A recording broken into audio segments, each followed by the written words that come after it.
Waalaikumsalam warahmatullahi wabarakatuh. Saat ini saya sedang berada di Jabal Rahmah bersama gurunda tercinta Ustadz Soleh Mahmud.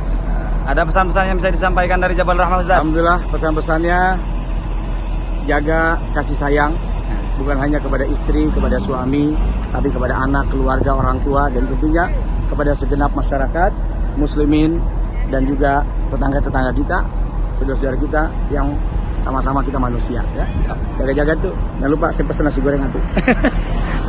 Syukran, Ustadz. Ayo jamaah.